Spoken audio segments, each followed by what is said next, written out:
नमस्कार. आपल्या सिरीजमधील आज आपलं PYQचं पुढचा टॉपिक आहे वनस्पतींचे वर्गीकरण, प्लांट क्लासिफिकेशन. ठीक आहे. तर 30 प्रश्न आत्तापर्यंत विचारले गेलेले आहेत वनस्पतींच्या वर्गीकरणामध्ये आणि याच्यानंतरचा टॉपिक असणार आहे प्राण्यांचं वर्गीकरण. त्याच्यावर तब्बल 58 प्रश्न विचारण्यात आलेले आहेत. तर वनस्पतींचं वर्गीकरण एका लेक्चरमध्ये कंप्लीट करण्याचा मी प्रयत्न करत आहे. विद्यार्थ्यांची पण तशी मागणी आहे आणि माझ्याही मनात तसंच होतं, म्हणून मी आता प्रयत्न करत आहे.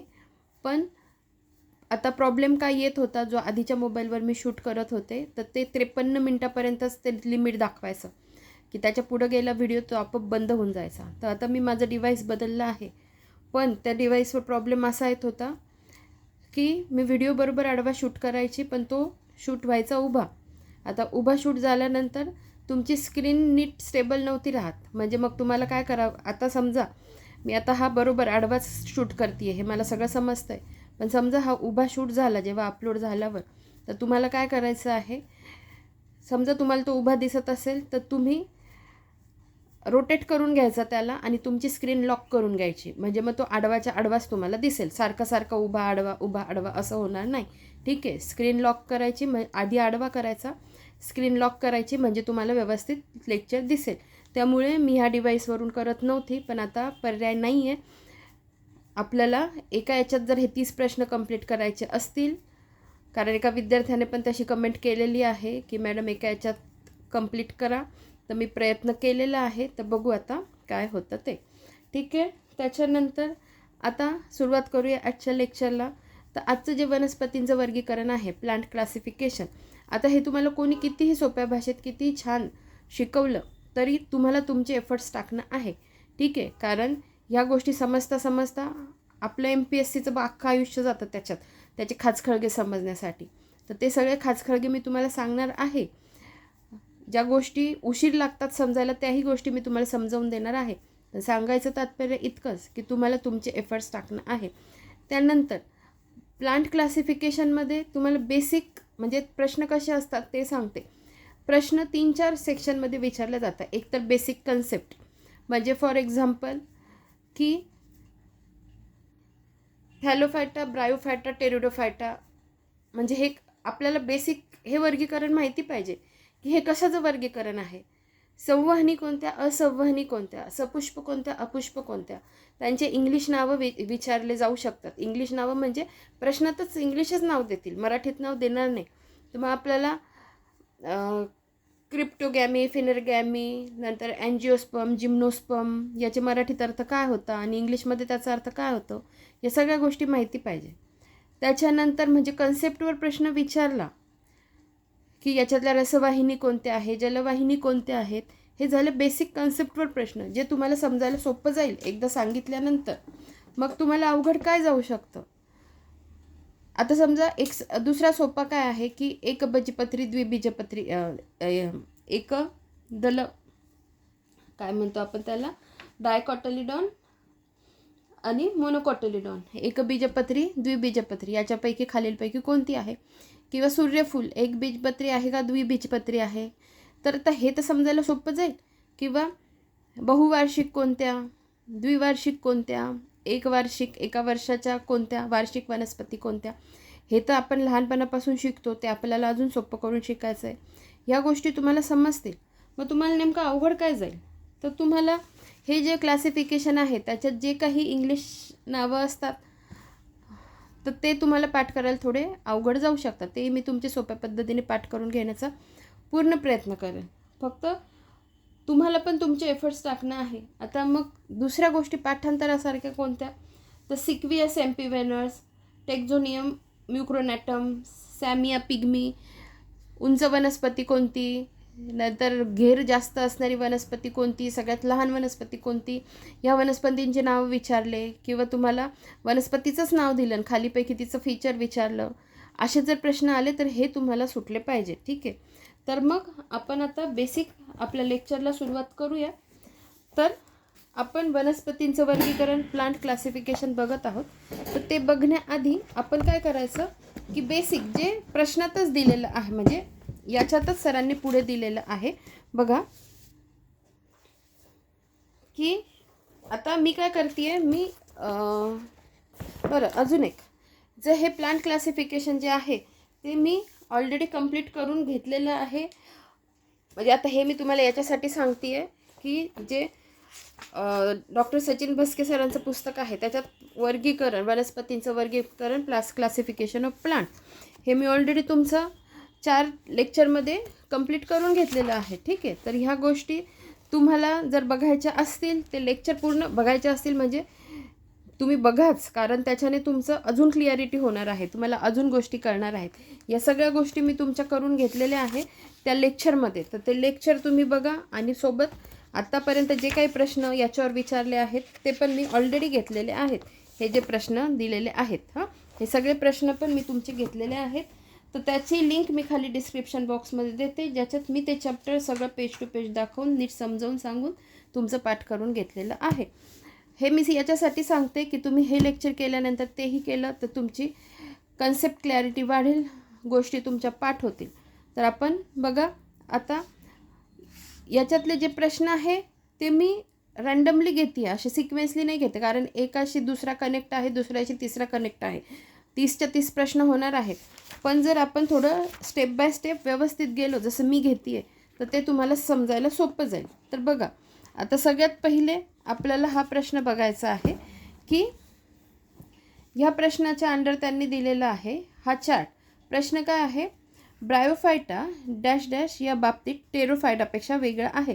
आता हा प्रश्न बघू आपण नंतर, पण आधी मला तुम्हाला दाखवायचं काय आहे, आपण शिकणार आहोत म्हणजे आपण काय शिकणार आहोत, वनस्पतींचं वर्गीकरण काय आहे ते आपल्याला नीट समजायला पाहिजे. ठीक आहे. तर बघा आता वनस्पती सृष्टी, किंगडम प्लांटी. तर किंगडम प्लांटी कशात डिवाईड झालेला आहे, अपुष्प आणि सपुष्प. अपुष्प सोपं आहे, ज्यांना फुलं येत नाहीत, आणि सपुष्प ज्यांना फुलं येतात. एवढं सोपं सोपं लक्षात राहील. अपुष्पलाच म्हणता अबीजपत्री आणि सपुष्पला म्हणता बीजपत्री. ठीक आहे. आता याच्यानंतर एवढं कळालं तुम्हाला. आता अपुष्पलाच क्रिप्टोगॅमी म्हणतात, हे तुम्हाला लक्षात ठेवायचं आहे, किंवा अबीजपत्रीला क्रिप्टोगॅमी म्हणतात आणि बीजपत्रीला फिनोरोगॅमी स्पर्मॅटोफाइट म्हणतात. हे तुम्हाला माहीत पाहिजे. हे मी मुद्दामून लिहून दिलेलं आहे तुम्हाला. मी डायरेक्ट बोलली क्रिप्टोगॅमी, फिनोरोगॅमी, स्पर्मॅटोफाइट तर तुम्हाला हे समजणार नाही, म्हणून मी लिहून दिलेलं आहे. तर क्रिप्टोगॅमीज डायरेक्ट आयोगाने लिहून दिलं तर तुम्हाला ते समजायला पाहिजे, म्हणून मग मी इथे काय केलेलं आहे, क्रिप्टोगॅमी म्हणजे अबीजपत्री, फिनोरोगॅमी म्हणजे बीजपत्री, ह्या गोष्टी माहिती पाहिजे. आता इतकं तुम्हाला कळलं. वनस्पती सृष्टी अपुष्प आणि सपुष्प किंवा अबीजपत्री आणि बीजपत्रीमध्ये डिवाईड आहे. मग जे अबीजपत्री आहे क्रिप्टोगॅमी पुढे 3 गटात विभागलं जातं. काय, थॅलोफायटा, ब्रायोफायटा, टेरिडोफायटा. आणि सपुष्प कशात, अनावृत्तबीजी आणि अवृत्तबीजी. आणि अवृत्तबीजी पुन्हा कशात डिवाईड असतात, एकबीजपत्री आणि द्विबीजपत्री. ठीक आहे. आता जसं क्रिप्टोगॅमी, फिनोरोगॅमी सांगितलं तसंच सपुष्प ज्यांचे बीज उघडी असतात, म्हणजे बिया उघड्या असतात आणि ज्यांच्या झाकलेल्या असतात. तर जिम्नोस्पर्म म्हणजे अनावृत्तबीजी आणि अँजिओस्पर्म म्हणजे आवृत्तबीजी. आणि आवृत्तबीजीचे मग एकबीजपत्री, द्विबीजपत्री असे डिव्हायडेशन होतं. एकबीजपत्रीला म्हणतात मोनोकॉटिलिडॉनस, द्विबीजपत्रीला म्हणतात डायकॉटिलिडॉनस. आता अपुष्पमध्ये जे मी तुम्हाला सांगितलं, आता हा जो चार्ट आहे ना, हाच चार्ट सगळीकडे येणार आहे तुम्हाला, म्हणून मी हा चार्ट तुमचा आधीच करून घेतला, कारण हा चार्ट जर तुमचा पाठ झाला तर तुम्हाला प्रश्न समजायला सोपे जातील. एकच प्रश्न असा आहे जो अवघड आहे, थोडा प्रश्न अवघड आहेत, काठिण्य पातळी आहे असं नाही की नाही आहे, पण सोपे पण आहेत आणि अवघड पण आहेत. आणि एक असा आहे जो आपल्याला फक्त PYQ म्हणून पाठ करायचा आणि सोडून द्यायचा, त्याच्या खूप इनडेप्थ घुसायचं नाही. काही काही प्रश्न आयोग विचारतात असं. तर अपुष्पमध्ये थॅलोफायटा, ब्रायोफायटा, टेरिडोफायटा. याच्यातही तुम्हाला एक गोष्ट लक्षात ठेवायची आहे, ती अशी की हे जे थॅलोफायटा आणि ब्रायोफायटा आहे, थॅलोफायटा आणि ब्रायोफायटा आहे, हे कशात येतात, हॅप्लॉइड प्लांट्स आहे हे, किंवा स्पोरोफाइट. हॅप्लॉइड प्लांट्स किंवा स्पोरोफाइट प्लांट आहे कोणते, थॅलोफायटा, ब्रायोफायटा. आणि जे उरलेले आहेत ना, टेरिडोफायटा, जिम्नोस्पर्म आणि अँजिओस्पर्म, हे कोणते आहेत, डिप्लॉइड प्लांट किंवा गॅमेटोफाइट. हा एक बेसिक फरक लक्षात ठेवा. मी पुन्हा रिपीट करते, वनस्पती सृष्टी डिवाईड कशात झालेली आहे? Cryptogamy, phanerogamy. मग क्रिप्टोगॅम अबीजपत्री divided into 3 groups, thallophyta, bryophyta, pteridophyta. आणि फिनोरगॅमी किंवा spermatophyte further divided into gymnosperm, angiosperm. Angiosperm further divided monocotyledon, dicotyledon. ठीक आहे. आता मग नंतर मी तुम्हाला काय सांगितलं? थॅलोफायटा, ब्रायोफायटा कोणते प्लांट्स आहे? हॅप्लॉइड प्लांट्स आहेत और स्पोरोफाइट. मग गॅमेटोफाइट असणारे कोणते? तर टेरिडोफायटा, जिम्नोस्पर्म, अँजिओस्पर्म. हे झालं थोडं ॲडव्हान्स लेवलचं सांगते. आता उद्या विचारलं सूर्यफूल, सूर्यफूल कशात येतं? तर एक बीजपत्रीमध्ये येतं का द्विबीजपत्रीमध्ये येतं? कांदा कशात येतो? कमळ कशात येतं? असे प्रश्न विचारले, तर हे प्रश्न आपल्याला सुटायला पाहिजे. त्याच्यानंतर थॅलोफायटा म्हणजे लक्षात ठेवायचं, थॅलोफायटाचा जो ग्रुप आहे ना, त्याच्यात शैवाल आणि कवक येतात. शैवाल म्हटलं तर आपण थॅलोफायटावर क्लिक करू शकतो. त्याच्यानंतर ब्रायोफायटा ज्या उभयचर वनस्पती असतात, ज्या पाण्यातही वाढतात, ज्या जमिनीतही वाढतात, म्हणजे काय? ब्रायोफायटा. आणि टेरिडोफायटा म्हणजे काय? त्याच्यात जे नेचवर्गीय वनस्पती असतात बघा, आपण शाळेत शिकलेलो आहे, नेच्याचं झाड असतं बारीक पानांचं, आणि त्याच्यावर असे बिया असतात पानावर छोट्या छोट्या. तुम्ही बघितलं की नाही माहीत नाही, तर आपल्याला ते आपण शाळेत असताना त्याचे आपल्याला मायक्रोस्कोप खाली ते दाखवायचे. तर नेचेवर्गीय कशातील? नेचे कशात येतो? टेरिडोफायटामध्ये येतो, हे विचारलेलं आहे, म्हणून मी इतकं सांगते. ठीक आहे. आता पुढे आता आपण बघूया हा प्रश्न, ब्रायोफायटा. पुन्हा मला सांगायचं काय आहे? जर असंवहनी म्हणजे ज्यांना जलवाहिनी रसवाहिनी नसतात, असंवहनी म्हटलं तर त्या येतील थॅलोफायटा, ब्रायोफायटा. पण टेरिडोफायटा, अँजिओस्पर्म, जिम्नोस्पर्म ह्या कशात येतील? संवहनीमध्ये. ज्यांना झायलेम फ्लोएम आहेत, रसवाहिनी जलवाहिनी आहेत, तर टेरिडोफायटा, जिम्नोस्पर्म, अँजिओस्पर्म कशात येतील? तर संवहनीमध्ये. ह्या गोष्टी, बेसिक गोष्टी नीट लक्षात ठेवा, लिहून काढा. हे मी पुस्तकातलंच तुम्हाला सांगते आहे, माझ्या काय डोक्याने, माझ्या मनाने काही लावून नाही सांगते. मी एकदा तुम्हाला दाखवून देते. मी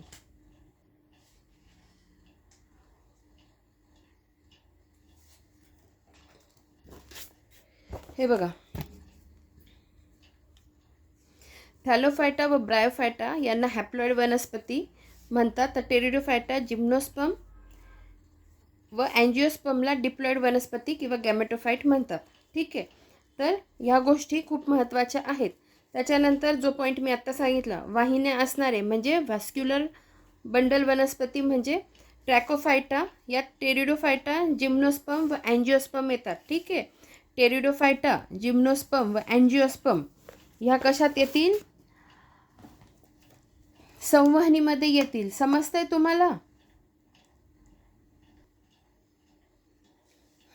तर आता बघा, आता एवढं समजलं तुम्हाला, हे बेसिक आहे, याच्यावर सगळे प्रश्न फिरतायत. आणि याच्यात इन डिटेल अजून काय आहे ते तुम्हाला पुढे पुढे कळेल. आणि अजून इन डिटेल सगळा चॅप्टर बघायचा असेल तर खाली डिस्क्रिप्शन बॉक्समध्ये लिंक देते, तो व्हिडिओ जाऊन तुम्ही बघून घ्या. तर प्रश्न काय आहे? ब्रायोफायटा डॅश डॅश या बाबतीत टेरिडोफायटापेक्षा वेगळे आहेत. काय म्हटलंय त्यांनी? ह्या ब्रायोफायटा या टेरिडोफायटापेक्षा कोणत्या बाबतीत वेगळे आहेत? वाहिनीयुक्त, बीजे, बिगर वाहिनीयुक्त, बीजुकधारी. आता मला सांगा, ब्रायोफायटा काय आहे? बिगर वाहिनीयुक्त आहे. आणि टेरिडोफायटा काय आहे? वाहिनीयुक्त आहेत. हा पॉईंट मी तुम्हाला इतक्याच सांगितला. तर याच्यावर तो प्रश्न होता, समजला असेल तुम्हाला. 14व्या नंबरचा प्रश्न आपला झाला आहे. पुढे हे जे क्लासिफिकेशन मी तुम्हाला सांगितलं त्याचं अजून पुढे माहिती दिली आहे, ती पण आपण बघून घेऊ, म्हणजे मग आपलं पूर्णत्वास लेक्चर जाईल. आता जे काही अपुष्प लिहिलं आहे तिथे त्यांना फुले येत नाही. त्याच्यानंतर अबीजपत्री अपुष्प वनस्पतींचे जे काही थॅलोफायटा, ब्रायोफायटा, टेरिडोफायटा वर्गीकरण करण्यात आलेलं आहे ते आपण बघूया. थॅलोफायटा थॅलसचा अर्थ काय? निरअवयवी शरीर. आणि पुन्हा सांगते, लेक्चर जर मध्येच बंद पडलं त्यात माझा दोष अजिबात नसेल, मी माझ्या परीने 100% दिलेलं आहे. तर व्यवस्थित आपलं सगळं लेक्चर कंप्लीट व्हावं, पण झालं मध्ये तर ते बंद पडलेलं असेल तर आपल्याला दुसरा पाठ आणणं भाग आहे. थॅलोफायटा, थॅलसचा अर्थ निरअवयवी शरीर. या वनस्पती असंवहनी आहेत कारण यात जलवाहिन्या व रसवाहिन्या नसतात. थॅलोफायटामध्ये शैवाल व कवकांचा समावेश होतो. युलोथ्रिक्स, कारा, स्पायरोगायरा. हे नीट लक्षात ठेवा. स्पायरोगायरा कशात येतं? थॅलोफायटामध्ये. मग हे विचारता, स्पायरोगायरा कोणतं शैवाल येतं? हरित शैवाल, नीलहरित शैवाल. तर असे प्रश्न विचारलेले आहेत. थॅलोफायटा कळलं तुम्हाला? शैवाल म्हटलं तर थॅलोफायटा. आता ब्रायोफायटा, बहुपेशीय वनस्पती आहेत. ब्रायोफायटा वनस्पतीला वनस्पतीतील उभयचर म्हणतात. हा असंवहनी वनस्पतीचा गट आहे कारण यात जलवाहिन्या व रसवाहिन्या नसतात. मॉस, मॅकेन्शिया, रिक्शिया ही त्याची उदाहरणं आहेत. याच्यात मॉस सगळेच महत्त्वाचे आहेत आणि याच्यात मॉस लक्षात ठेवा कारण याच्यावर प्रश्न पडलेले आहेत.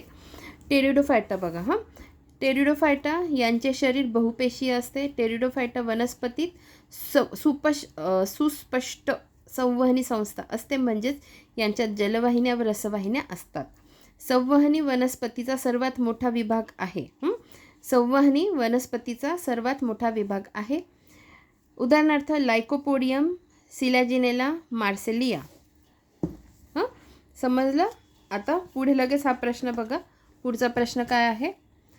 पिवळ्या हिरव्या रंगाच्या शेवाळ वनस्पतींना डॅश डॅश असे म्हणतात. आता तुम्हाला हे तर कळलं. शैवाळ म्हटलं तर कशात येणार? थॅलोफायटामध्ये येणार. थॅलोफायटामध्ये. त्यांनी विचारलं काय? पिवळ्या हिरव्या रंगाच्या शेवाळ वनस्पतींना डॅश डॅश असे म्हणतात. तर काय म्हणता? झॅन्थोफायसी. झॅन्थोफायसी. आता हा तुम्हाला जर प्रश्न अवघड वाटत असेल तर तुम्हाला हे पाठ करणं गरजेचं आहे की झॅन्थोफायसी म्हणजे कोणता रंग? फिओफायसी, सायनोफायसी, क्लोरोफायसी. आता क्लोरोफिल म्हणजे हरितद्रव्य, ते कोणत्या रंगाचे? हिरव्या रंगाचे. तर अशा गोष्टी तुम्हाला लक्षात ठेवायच्या. तर बघा, हा 16 नंबरचा प्रश्न पण झाला आहे आपला. हे बघा, शैवालांचे वनस्पतींच्या रंगानुसार संबोधन. क्लोरोफायसी हरित शैवाल, ग्रीन अल्गी. सायनोफायसी नील हरित शैवाल, ब्ल्यू ग्रीन अल्गी. नंतर फिओफायसी तपकिरी शैवाल, ब्राऊन अल्गी. झॅन्थोफायसी काय म्हटले बघा? पिवळे हिरवे शैवाल, येलो ग्रीन अल्गी. आणि रोडोफायसी लाल शैवाल. आता हे बघा, फिओ आणि रोडो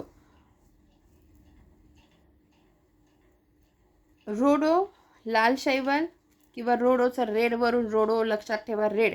आणि फिओफायसी म्हणजे तपकिरी. फिओ आणि रोडो लाल आणि तपकिरीमध्ये कन्फ्युजन करून घ्यायचं नाही, दोन्ही वेगवेगळ्या आहेत. ब्राऊन अल्गी म्हणतो याला, रेड अल्गी अजून वेगळी. नंतर क्लोरोफायसी लक्षात राहील, हरित शैवाल राहील लक्षात. त्याच्यानंतर नील हरित शैवाल सायनोफायसी आणि झॅन्थोफायसी पिवळे हरित शैवाल. ठीक आहे. तर ह्या सगळ्या जे काही आहेत सगळे माहिती पाहिजे. म्हणजे आता इथे क्लोरोफायसी म्हणजे हरित शैवाल, सायनोफायसी म्हणजे नील हरित शैवाल आणि फिओफायसी म्हणजे तपकिरी शैवाल. ठीक आहे. आता आपण सिक्वेन्सने जाऊ. पहिल्या प्रश्नापासून बघा, 2 प्रश्न आपले झालेले आहेत. आता जे मी तुम्हाला म्हटलं, काही प्रश्न आयोग देतं अवघड कॅटेगरीमध्ये, तर खूप काही टेन्शन घ्यायचं नाही. एखादा प्रश्न असतो तसा तर आपण पाठ करायचा. समजा पुढच्या वेळेस आलं तर त्याचा आपल्याला फायदा होईल. मिराबिलिस जलापा 4 o'clock ही वनस्पती डॅश डॅश कुळातील आहे. बघा, 11 जानेवारी 2026 कंबाईन ग्रुप सीला विचारलेला प्रश्न आहे. मिराबिलिस जलापा 4 o'clock ही वनस्पती डॅश डॅश कुळातील आहे. तर कोणत्या? निक्टा जिनेसी या कुळातील आहे. आता मिराबिलिस जलापा 4 o'clock निक्टा जिनेसी या कुळातील आहे. तर मिराबिलिस जलापा, ज्याला सामान्य भाषेत गुल्बस किंवा 4 o'clock प्लांट म्हणतात, ही वनस्पती निक्टा जिनेसी या कुळातील आहे. ग्रेगर मेंडलच्या नियमांना अपवाद म्हणून मिराबिलिस जलापा ही वनस्पती ओळखली जाते. निक्टा जिनेसी या कुळाचे वैशिष्ट्य म्हणजे यातील फुले अनेकदा रात्री किंवा संध्याकाळी 4 वाजेच्या सुमारास, काय म्हटलं त्यांनी? अनेकदा रात्री किंवा संध्याकाळी 4 वाजेच्या सुमारास 4 o'clock प्लांट फुलतात. मिराबिलिस जलापा तसेच बोगनवेल ही प्रसिद्ध शोभेची वनस्पती देखील याच कुळातील आहे. ठीक आहे, लक्षात ठेवा. मिराबिलिस, जलप्पा, गुलबस तसेच बोगनवेल ही प्रसिद्ध शोभेची वनस्पती देखील याच कुळातील आहे. पुढे बघा, पर्यायांचे स्पष्टीकरण. अकॅन्थेसी या कुळात प्रामुख्याने अडुळसा आणि कनकंबरा यासारख्या वनस्पती येतात. अमरॅन्थेसीमध्ये या कुळात माठ, राजगिरा, कुरडू यांसारख्या वनस्पतींचा समावेश होतो. आणि सोलानेसी याला बटाटा कुळ असेही म्हणतात. आता लक्षात कसं ठेवणार? बटाटा सोला, बटाट्याचा साल काढतो आपण, बटाटा सोलानेसी असं लक्षात ठेवा. बटाटा कुळ कशाला म्हणतात? सोलानेसी. यात बटाटा, वांगी, टोमॅटो, तंबाखू आणि मिरची यांसारख्या आर्थिक महत्त्वाच्या वनस्पती येतात. तंबाखू लक्षात ठेवा, वांगी, मिरची, टोमॅटो, बटाटा. ठीक आहे, पुढे बघा. पुढचा प्रश्न आहे, वनस्पती गटाचे योग्य उदाहरण जोडी जुळवा. शैवाल, ब्रायोफायटा, टेरिडोफायटा, जिम्नोस्पर्म. आता याच्यात काय केलं त्यांनी? शैवाळऐवजी म्हणजे थॅलोफायटाऐवजी त्यांनी काय केलं? फक्त शैवाळ दिला आपल्याला घाबरवण्यासाठी. थॅलोफायटा इथे असलं असतं तरी काही हरकत नव्हती. थॅलोफायटा, ब्रायोफायटा, टेरिडोफायटा आणि जिम्नोस्पर्म. तर जोड्या बघा. थॅलोफायटा शैवाळ, क्लॅमिडोमोनास, नंतर ब्रायोफायटा फ्युनारिया, टेरिडोफायटा लायकोपोडियम आणि जिम्नोस्पर्म काय आहे? सायकस. आता तुम्हाला एक सांगते, तुम्हाला समजा ही जोडी जरी आली असती ना, जिम्नोस्पर्म सायकस, आणि हे सोपं आहे लक्षात ठेवायला, जिम्नोस्पर्म सायकस, तर डीला एक जोडी लागली की आपलं हे सगळं पाठ होतं आहे. तर तुम्ही म्हणाल कसं काय सोपं आहे? म्हणून तर म्हणते ते लेक्चर केलं की सोपं होऊन जातं आपल्याला. सायकस हे जिम्नोस्पर्ममध्ये येतं, ह्या गोष्टी कळून जातात. मग आपल्याला ती एक जोडी लागली की आपल्याला टेन्शन राहत नाही. ठीक आहे, जिम्नोस्पर्म.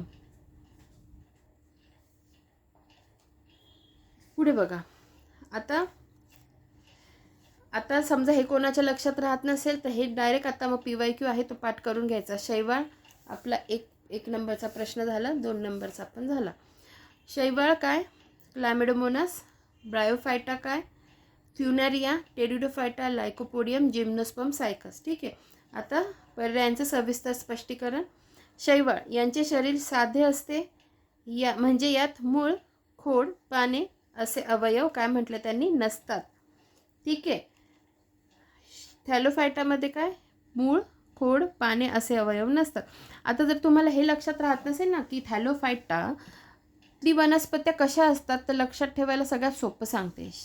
शैवाळ आधी एक्झाम्पल लक्षात ठेवायचं थॅलोफायटातलं, म्हणजे शैवाळ म्हटलं थॅलोफायटामध्ये येणार. मग आता मला सांगा, शेवाळ आपण बघतो ना, शेवाळलेलं जागा असते, हिरवं हिरवं झालेलं असतं, पाय घसरून आपण पडतो, ते शैवाळ. तर त्याचं कसं असतं? आता मला सांगा, ते किती बारीक असतं, त्याला कुठे काय मूळ, खोड, पान असे काही अवयव दिसतात का तुम्हाला? नाही ना, एकदम छोटू छोटू असतं. मग त्याच्यावरून लक्षात ठेवायचं, वनस्पतींचा एकदम सगळ्यात सुरुवात कोणती? तर शैवाळापासून, म्हणजे काय? थॅलोफायटा. हे प्रामुख्याने पाण्यात आढळतात. उदाहरणार्थ क्लॅमिडोमोनास, पायरोगायरा एक लक्षात ठेवा, युलोथ्रिक्स आणि सर्गॅसम, हे सगळं महत्त्वाचं आहे. आता पुढे बघा, ब्रायोफायटा.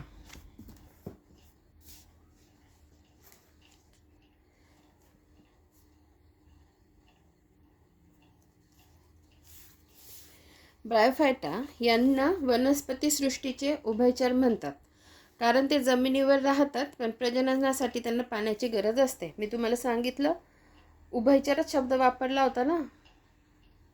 बरं, काही चुकून माकून वेगळा शब्द वापरला असेल मी. ठीक आहे, तर ते थोडं समजून घ्या. कधी कधी होऊन जातं, उभयचरच म्हटली असेल तर ठीक आहे, दुसरा वापरला असेल तर मला हेच म्हणायचं होतं, उभयचर, की ते जमिनीवर पण राहतात, पाण्यात राहतात. ठीक आहे, पण त्यांना प्रजननासाठी पाण्याची गरज असते. उदाहरणार्थ फ्युनारिया, रिक्शिया, मर्चेन्शिया, अँथोसिरॉस. टेरिडोफायटा या वनस्पतीमध्ये पाणी आणि अन्नाच्या वहनासाठी संवहनी संस्था झायलम अँड फ्लोएम विकसित झालेली असते. त्यांना फुले व फळे येत नाहीत. ठीक आहे, प्रजनन बीजाणूद्वारे होतं आणि उदाहरणार्थ लायकोपोडियम, नेचे, मर्सिलिया, इक्विसेटम. नंतर जिम्नोस्पर्म या बहुवार्षिक आणि काष्ठमय वनस्पती असतात. यांच्या बियांवर नैसर्गिक आवरण नसते. उदाहरणार्थ सायकस, पायनस, थुजा. पुढे बघा, खालीलपैकी कोणते विधान ब्रायोफाइट्सबद्दल चुकीचे आहे? आता तुम्हाला मी तसं शिकवलं ना, थॅलोफायटा, ब्रायोफायटा आणि टेरुडोफायटा.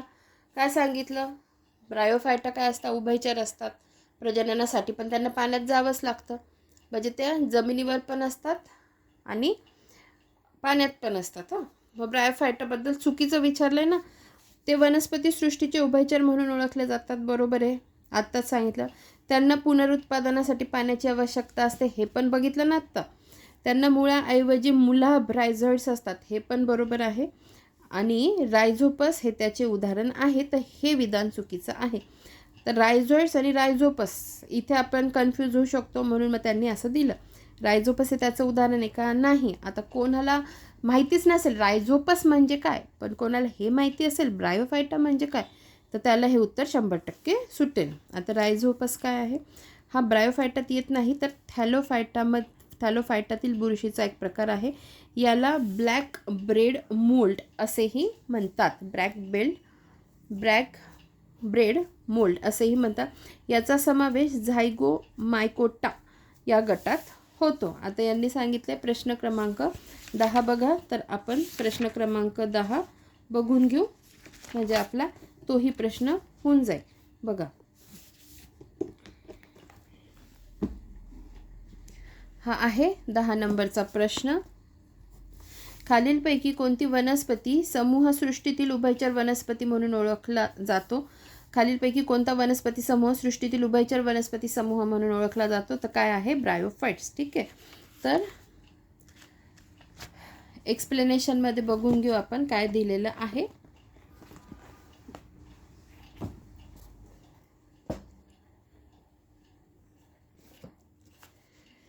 ब्रायोफायटा असंवहनी वनस्पतीचा प्रकार. ब्रायोफायटाच्या अभ्यासाला ब्रायोलॉजी म्हणतात. हेडविक ब्रायोलॉजीचा जन्म. कश्यप भारतीय ब्रायोलॉजीचा जनक. हे नीट लक्षात ठेवा. हेडविक ब्रायोलॉजीचे जनक आणि कश्यप भारतीय ब्रायोलॉजीचे जनक. आता 2 गट आहेत ब्रायोफायटाचे, लिव्हरवर्ट्स आणि मॉसेस. मॉसेस व्हेरी इम्पॉर्टंट, प्रश्न आलेला आहे त्याच्यावर. लिव्हरवर्ट्स, हिपॅटेसी साधे ब्रायोफायटा, त्याचे उदाहरण पेलिया, रिक्सिया, लेजुनिया. आणि मॉसेस प्रगत ब्रायोफायटा, फ्युनारिया आणि पॉलिट्रायकम. आता लक्षात राहील ही ब्रायोफायटाचे 2 प्रकार, लिव्हरवर्ट्स आणि मॉसेस. लिव्हरवर्ट्स साधे ब्रायोफायटा आणि मॉसेस प्रगत ब्रायोफायटा. आता ब्रायोफायटा या बहुपेशीय वनस्पती आहेत. पोषण स्वयंपोषी, प्रजनन शाकीय पद्धतीने हा असंवहनी वनस्पतीचा गट आहे. ब्रायोफायटा वनस्पतीला वनस्पतीतील उभयचर म्हणतात. वनस्पतीतील उभयचर म्हणतात. उदाहरणार्थ मॉस, रिक्सिया, मॅकेन्शिया, अँथोसिरॉस. ठीक आहे, ब्रायोफायटा वनस्पतीला वनस्पतीतील उभयचर म्हणतात. राहील लक्षात. आता यांच्यात खरी मुळे, खोडे, पाने नसतात बघा, परंतु मुळासारखे दिसणारे मुलाभ म्हणजे रायझॉइड्स असतात. हे खूप महत्त्वाचं आहे. ठीक आहे. पावसाळ्यात भिंतीवर दमट सावलीच्या ठिकाणी वेल्वेटसारखा हिरवा थर असतो. या थरामध्ये फ्युनारिया हे मॉस आढळते. स्पॅगमन या मॉसचा उपयोग वनस्पतींच्या कापलेल्या अवयवांना ओलसर ठेवण्यासाठी केला जातो. राहील लक्षात. हे स्पॅगमन या मॉसचा उपयोग वनस्पतींच्या कापलेल्या अवयवांना ओलसर ठेवण्यासाठी केला जातो. हे एक न्यू पॉईंट आहे, हा लक्षात ठेवा. यांना पुनरुत्पादनासाठी पाण्याची आवश्यकता असते. ब्रायोफायटा वनस्पतींचे मुख्य शरीर हेप्लॉइड एकमुखी असते. ते गॅमेट्स तयार करते, म्हणून याला गॅमेटोफाइट म्हणतात. ठीक आहे.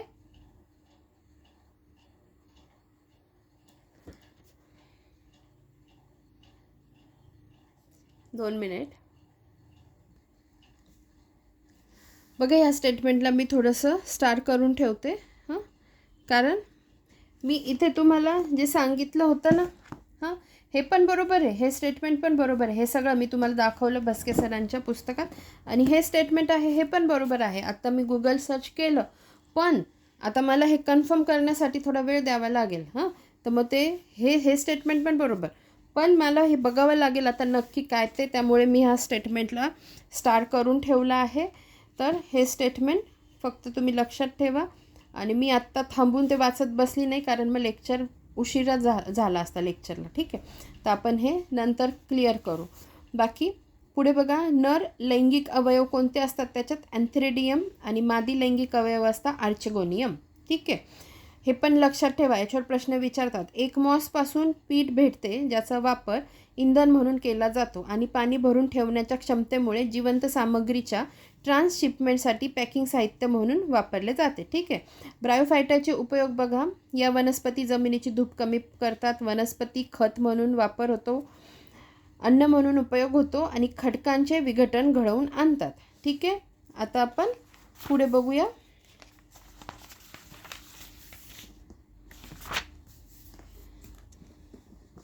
पुढचा प्रश्न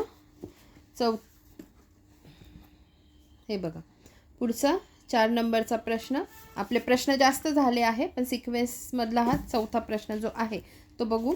ज्या परस्पर संबंधांमध्ये एका प्रजातीला फायदा होतो आणि दुसऱ्याला हानी पोहोचत नाही किंवा फायदा देखील होत नाही त्याला डॅश डॅश असे संबोधतात.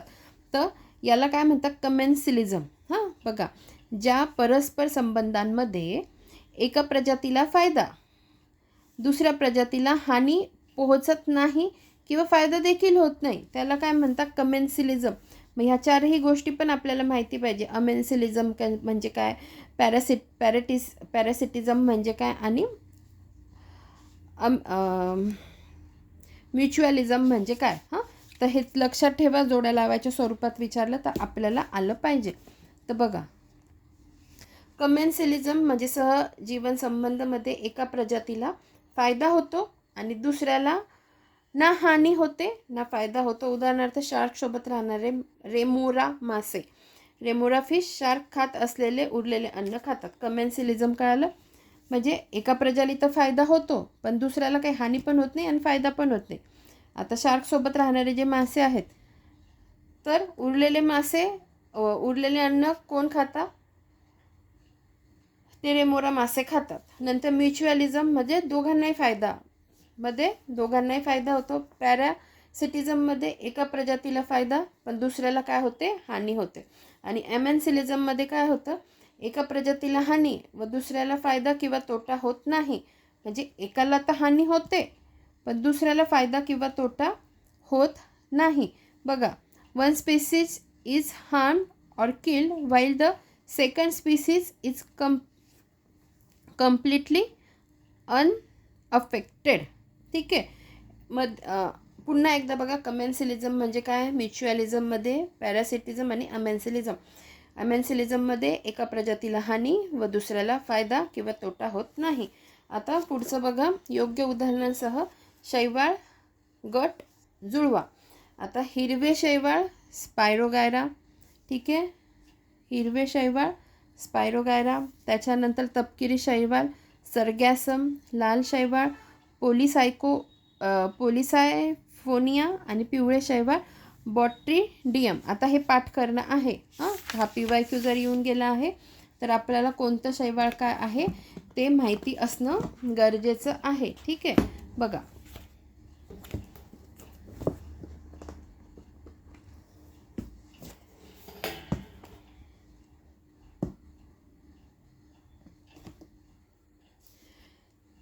प्रश्न क्रमांक 13 मध्ये यापूर्वी माहिती दिली आहे त्याद्वारे हा प्रश्न सुटतो. तरी अजून काही माहिती पाहूया. आता प्रश्न क्रमांक 13, तर आपण तो पण बघून घेऊ आणि हे पण बघून घेऊ. हां बघा, आधी 13चं बघायचं का, 13चं बघून घेऊ काय दिले त्यांनी. हे बघा, प्रश्न क्रमांक 13 काय आहे, आपण कुठे होतो कळलं ना, आपण जोड्या जुळवल्या शैवालांच्या. मग आता तिथून आपण थॅलोफायटा बघायला आलो. प्रश्न क्रमांक 13 बघतोय आपण. हां,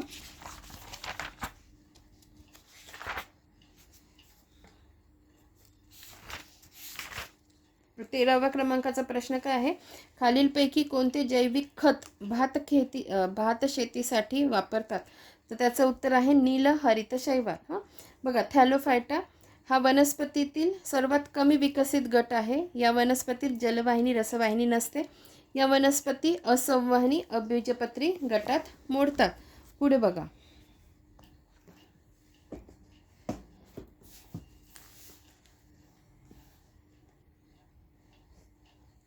यांना मूळ, खोड, पान हे अवयव नसतात. थॅलोफायटामध्ये शैवाल, अल्गी व कवकांचा समावेश होतो. यातील शैवालांबाबत माहिती पाहूया. शैवाल आढळकाय गोड्या पाण्यात व समुद्रात.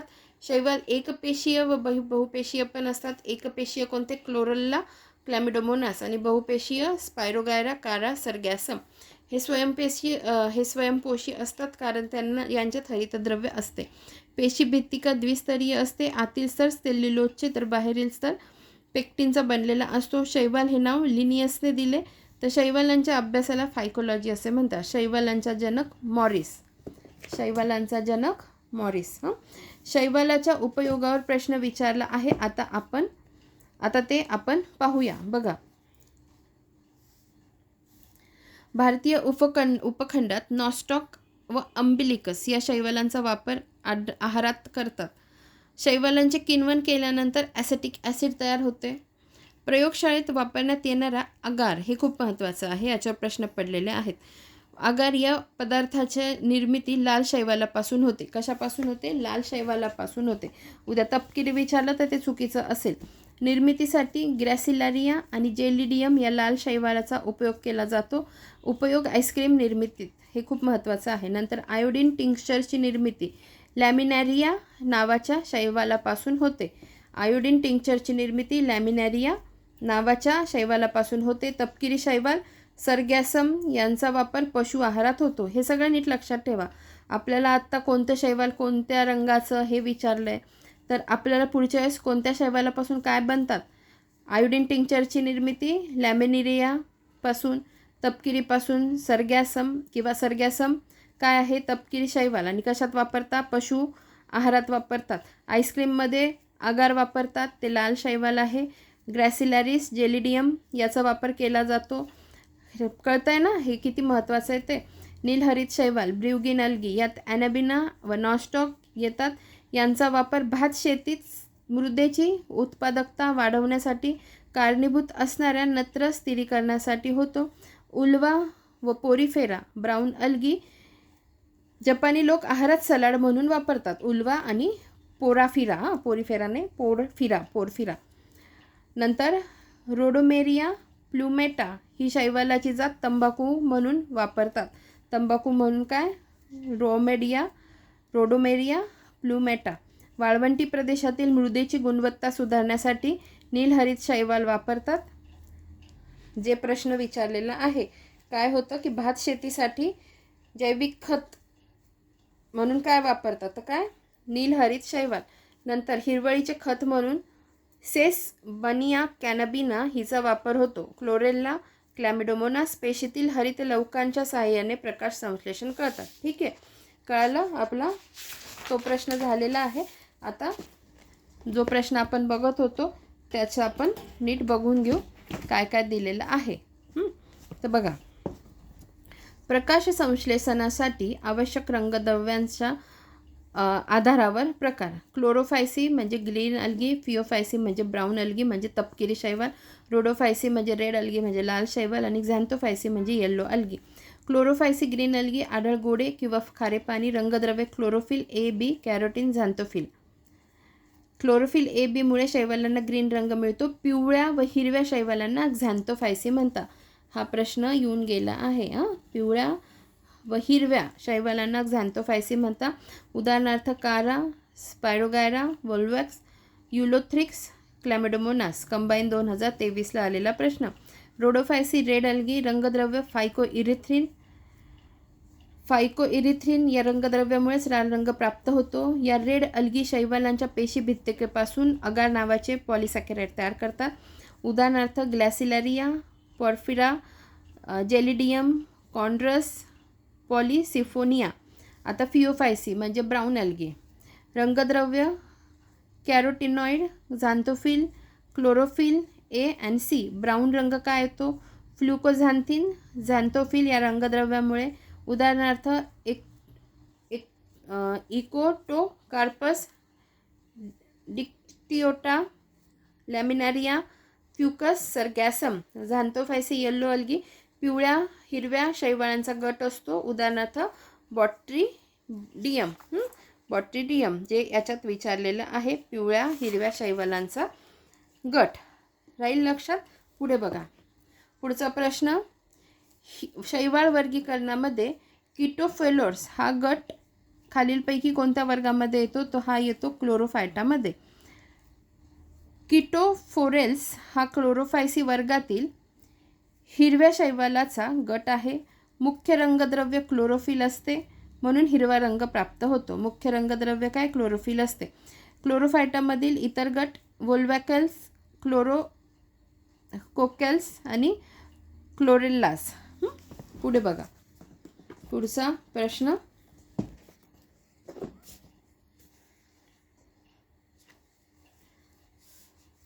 नायट्रोजन स्थिरीकरणासाठी खालीलपैकी कोणते शैवाल जास्तीत जास्त उपयोगी आहे? नायट्रोजन स्थिरीकरणासाठी खालीलपैकी कोणते शैवाल जास्तीत जास्त उपयोगी आहे? तर मिक्झोफायसी. ठीक आहे. आता स्पष्टीकरण. नॉस्टॉक, ॲनाबिना, ॲसिलेटोरिया हे नायट्रोजन स्थिरीकरण शैवाल आहेत. यांना सायनोबॅक्टेरिया देखील म्हणतात, पण यांना मुख्यतः शैवालांमध्ये वर्गीकृत करत नाहीत. हे सर्व नीलहरित शैवाल ब्ल्यू ग्रीन अल्गी आहेत. नीलहरित शैवाल म्हणजेच मिक्झोफायसी, सायनोफायसी. रंगद्रव्य सी फायकोसायनिन यामुळे निळा हिरवा रंग आला आहे. या प्रक्रियेत वातावरणातील नायट्रोजनचे अमोनियामध्ये नायट्रोजनचे दुसरे रूप म्हणजे रायझोबियम, ॲझोटोबॅक्टर इत्यादी विशिष्ट जीवाणूंच्या प्रजातीद्वारे आणि इतर नैसर्गिक घटकांद्वारे रूपांतर होते. पुढचा प्रश्न बघा. फळ उत्पन्न न करण्याला झाडाला काय म्हणतात? तर त्याला म्हणतात अकार्यक्षम. याचं उत्तर काय आहे? ओनली ए, म्हणजे अकार्यक्षम. फळ उत्पन्न न करणाऱ्या झाडाला अकार्यक्षम झाड असे म्हणतात. पार्थिनोकोरस जो पार्थिनोकार्पस त्याचा अर्थ होतो बिया विरहित फळे. हा शब्द नीट लक्षात ठेवा, पार्थिनोकार्पस. पुढे बघा. ज्या झाडांची बी उघडी असते ती झाडे कोणत्या गटात मोडतात? मी पहिल्याच वेळेस सांगितलं काय? जिम्नोस्पर्म. आता जिम्नोस्पर्म बघतोय ना, म्हणजे आपण काय बघतोय? अनावृत्त बीजी वनस्पती बघतोय. अनावृत्त बीजी. आता त्याच्याविषयी खूप महत्त्वाची माहिती आहे, नीट लक्षात घ्या. अनावृत्त बीजी जिम्नोस्पर्म यात बियांची निर्मिती होते, पण त्या फळात बंदिस्त नसतात, म्हणजे फळे येत नाहीत. या सदारहित असतात, पण त्यांच्या खोडाला फांद्या नसून पानाचा मुकुट झालेला असतो. कळलं? अनावृत्त बीजी बघतोय. या सदाहरित असतात, पण त्यांच्या खोडाला फांद्या नसून पानाचा मुकुट झालेला असतो. जिम्नोस्पर्म ही संज्ञा कोणी दिली? थ्रिओफिट्स यांनी दिली. यातील परागकण क्रिया हवेमार्फत होते. यांना टेरिडोफाइटा व आवृत्त बीजी यातील दुवा म्हणून ओळखतात. कळलं का तुम्हाला? टेरिडोफाइटा आणि आवृत्त बीजी. इथे आपण हे बघितलं, हा टेरिडोफाइटा आणि इकडे आवृत्त बीजी यांच्यातला दुवा म्हणून ह्या जिम्नोस्पर्मला ओळखतात. आपण ते जिम्नोस्पर्म बघत आहोत. पुढे बघा. एफेड्रा या वनस्पतीला आवृत्त बीजी आणि अनावृत्त बीजी यांचा दुवा म्हणतात. एफेड्रा या वनस्पतीला आवृत्त बीजी आणि अनावृत्त बीजी यांच्यातला दुवा म्हणतात. ठीक आहे. पुढे सॅमिना पिग्मी ही सर्वात लहान अनावृत्त बीजी वनस्पती आहे. काय? सॅमिया पिग्मी. याच्यावर प्रश्न आलेला आहे. सिक्विया सेम्पिव्हिनस ही जगातील सर्वात उंच 366 फूट वनस्पती आहे. फॉरेस्ट ऑफ फॉरेस्ट असं तिला म्हणतात. त्याच्याविषयी बघा. हे बघा. सिक्विया सेम्पिव्हिनस ही जगातील सर्वात उंच वनस्पती आहे. उंची 366 फूट. यालाच कॉस्ट रेडवूड ऑफ कॅलिफोर्निया असे म्हणतात व याला फादर ऑफ फॉरेस्ट. ठीक आहे, फादर ऑफ फॉरेस्ट असेही म्हणतात. नंतर सॅमिया पिग्मी ही सगळ्यात लहान अनावृत्त बीजी आहे. त्याच्यासाठी हे लेक्चर पण ऐका, म्हणजे तुम्हाला नीट मिळेल. इथे फादर ऑफ फॉरेस्ट असं पाहिजे होतं. पुढे बघा. पायनस जेराइडियाना या अनावृत्त बीजी वनस्पतीच्या बिया सुकून चिलगोजा या नावाने खाल्ल्या जातात. चिलगोजाला जिम्नोस्पर्मचा मेवा म्हणतात. काही अनावृत्तबीजी जिवंत जीवाश्म म्हणून ओळखल्या जातात, हे नीट लक्षात ठेवा. नंतर उदाहरणार्थ पुन्हा बघा, अनावृत्तबीजी, काही अनावृत्तबीजी जिवंत जीवाश्म म्हणजे लिव्हिंग फॉसिल्स म्हणून ओळखल्या जातात. उदाहरणार्थ सायकस, पायनस, सॅमिया पिग्मी, देवदार आणि म्युक्रोनॅटस. झालं. आता हा पुढचा प्रश्न आपला झालेला आहे. आपण त्याच्या पुढच्या प्रश्नाकडे वळूया. काय आहे?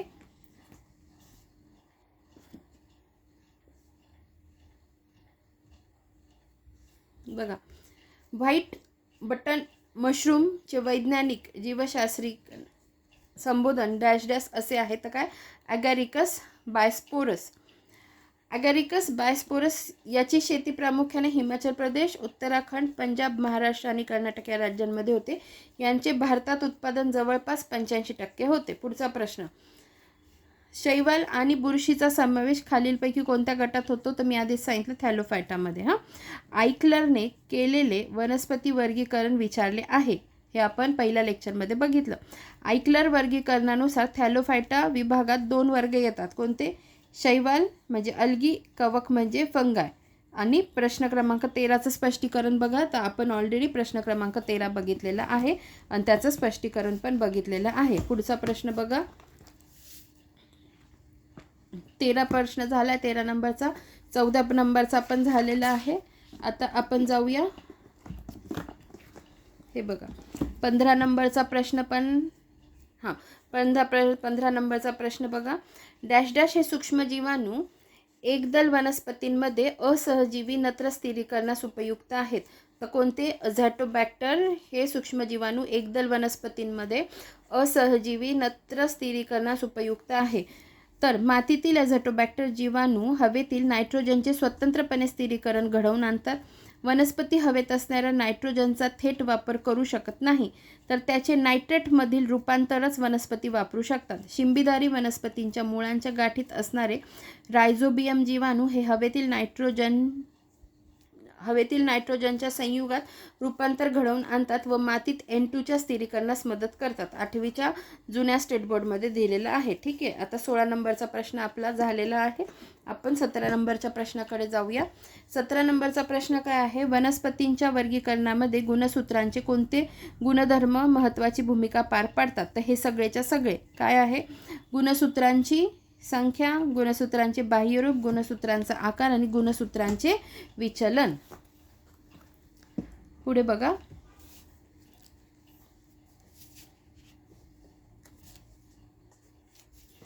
वनस्पतींच्या वर्गीकरणात गुणसूत्रांचे खालील गुणधर्म महत्त्वाची भूमिका पार पाडतात आणि तेच ते गुणधर्म दिलेले आहेत. पुढचा प्रश्न बघा. नेचे डॅश डॅश या गटात मोडतात. मी पहिल्याच टॉपिकमध्ये सांगितलं सुरुवातीला, टेरिडोफायटामध्ये नेचे आढळतात. आता टेरिडोफायटाविषयी थोडक्यात बघून घेऊ. टेरिडोफायटा काय आहे? संवहनी व्हॅस्क्युलर. उदाहरणार्थ नेचे. उत्क्रांतीनुसार पहिल्या संवहनी वनस्पती जमिनीवर सर्वप्रथम आलेल्या झायलेम आणि फ्लोएम या रसवाहिनी उती असलेल्या पहिल्या स्थलीय वनस्पती आहेत. प्रजनन 2 प्रकारे होते. एक बीजाणू निर्मितीद्वारे अलैंगिक प्रजनन आणि दुसऱ्या प्रकारे युग्मक निर्मितीद्वारे लैंगिक प्रजनन होते. यांच्यामध्ये बीजे नसतात. यांचे शरीर बहुपेशीय असते, स्वयंपोषी असतात. या गटातील वनस्पतींना मूळ, खोड, पाने लहान पर्णिकांच्या स्वरूपात असतात. ठीक आहे. टेरिडोफायटा या गटात सुस्पष्ट संवहनी संस्था असते. पृथ्वीवरील सर्वात पहिली संवहनी संस्था फर्स्ट व्हॅस्क्युलर सिस्टीम सर्व प्रकारच्या अधिवासात राहू शकतात. उदाहरणार्थ फिलिसिनी, इक्विसेटिनी, ॲडिएंटम, लायकोपोडियम, मार्सेलिया, सिलाजिनेला. संवहनी वनस्पतींचा सर्वात मोठा विभाग आहे काय? टेरिडोफायटा. याचे 4 उपविभाग आहे. सिलोफायटा, लायकोफायटा, आर्थोफायटा, फिलिकोफायटा. उदाहरणार्थ सिलोटम, इक्विसॅटम, नेचे. पुढे बघा. 18 नंबरचा प्रश्न आपला झाला. आता अमरवेल. अमरवेल ही डॅश डॅश वनस्पती आहे. तर ही वनस्पती काय आहे? खोडावर वाढणारी वनस्पती आहे. खोडावर वाढते अमरवेल, अशी ती खोडाला गुंडाळल्या गेलेली असते. अमरवेल पूर्णपणे आश्रयित वनस्पतीवर अवलंबून असते, म्हणून तिला संपूर्ण परजीवी वनस्पती म्हणतात. क्लोरोफिलचा अभाव त्यामुळे प्रकाश संश्लेषण करत नाही. ती स्वतःला इतर झाडांभोवती गुंडाळते आणि त्याच्या देठात हिस्टोरिया नावाचा अवयव टाकते. हे लक्षात ठेवा. देठात कोणता? हिस्टोरिया नावाचा अवयव टाकते, ज्यातून ती अन्न व पाणी शोषण करते. आता पुढचा प्रश्न, आवृत्तबीजी वनस्पती वर्गामधील सर्वात लहान वनस्पती. आता इतक्यात आपण काय पाहिलं? जिम्नोस्पर्म म्हणजे अनावृत्तबीजी विषय पाहिलं. आता हा प्रश्न विचारला काय आहे? आवृत्तबीजी म्हणजे अँजिओस्पर्म. आवृत्तबीजी वनस्पती वर्गातील सर्वात लहान वनस्पती कोणती? तर वोल्फिया आहे. ठीक आहे. जगातील सर्वात मोठं फूल रिफ्लेशिया अर्नोल्डी इंडोनेशिया या देशात सापडतं. त्याचा व्यास किती आहे? 1 मीटरपर्यंत त्याचा व्यास आहे. बघा, 1 मीटरपर्यंत त्याचा व्यास आहे. जगातील सर्वात लहान वनस्पती वोल्फिया. जगातील सर्वात लहान फूल, फुलाचं व्यास 0.5 mm. पुढे बघा, 21व्या क्रमांकाचा प्रश्न, वनस्पतींच्या शेंगाधारी कुळातील मुळांच्या गाठीमध्ये रंगद्रव्य असतात, ज्यामुळे नत्राचे स्थिरीकरण होते. त्या रंगद्रव्यास काय म्हणावे? तर लेक हिमोग्लोबिन असं त्यांना म्हटलं जातं. हा प्रश्न पण सोपा आहे. लेक हिमोग्लोबिन. आता त्याचं आपण स्पष्टीकरण पाहून घेऊ.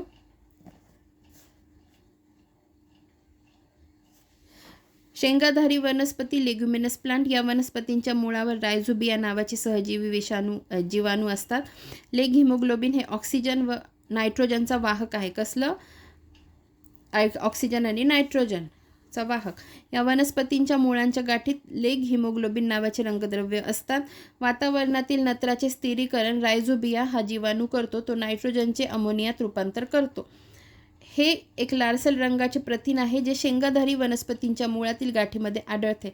लेग हिमोग्लोबिनमुळेच गाठ लालसर दिसते. ठीक आहे. पुढे बघा, पुढचा प्रश्न खूप महत्त्वाचा आहे. खालीलपैकी कोणता ग्रुप ड्युएल प्लांट म्हणून ओळखला जातो? तर लायकेन्स. हे आधी पण आपला हा प्रश्न झालेला आहे. लायकेन्स हा ड्युएल प्लांट म्हणून ओळखला जातो. आता सिम्बायोटिक न्यूट्रिशन किंवा सहजीवी पोषण किंवा सिम्बायोटिक असोसिएशन काय असतं? 2 or more than 2 different types of plants live together to fulfill their needs of nutrition, protection, support, etc. with each other help. This type of nutrition called symbiotic nutrition. बघा, आता इथे आहे झाड, इथे आहे बुरशी. आता बुरशी आणि झाड, तर बघा, काही झाडांच्या मुळांजवळ असलेली बुरशी फंगाय काय होतं त्याच्याने? बुरशी झाडाला काय देते? क्षार आणि पाणी पुरवते आणि झाड बुरशीला काय देतं? पोषण तत्व पुरवतं. असे ते एकत्र राहतात. नंतर शैवाल आणि बुरशीमध्ये काय होतं? बुरशी शैवालाला काय देते? निवारा, पाणी आणि क्षार पुरवते. पण शैवाल काय देतं? बुरशीला अन्न देतं. असे एकत्र राहतात. त्याच्यानंतर दगडफूल, ज्याच्यावर हा प्रश्न आहे. लायकेन म्हणजेच दगडफूल ही सहजीवी वनस्पती आहे. शैवाल आणि कवक यांचे सहजीवन आहे. Dual plant. लायकेन्स हे ड्युएल प्लांट म्हणून ओळखले जातात. लायकेन्सचा इंडिकेटर प्लांट म्हणून सुद्धा वापर केला जातो. हे बुरशी प्लस शैवाल यांचे सहजीवन असून त्यामध्ये शैवाल हे प्रकाश संश्लेषणाद्वारे अन्न उपलब्ध करून देते, तर बुरशी त्यास आधार पुरवते. दगडावर उगणाऱ्या लायकेनला दगडफूल म्हणतात. ठीक आहे. समजलं एवढं तुम्हाला? दगडावर उगवणाऱ्या लायकेनला दगडफूल म्हणतात. आता पुढचा प्रश्न बघा, 23व्या क्रमांकाचा.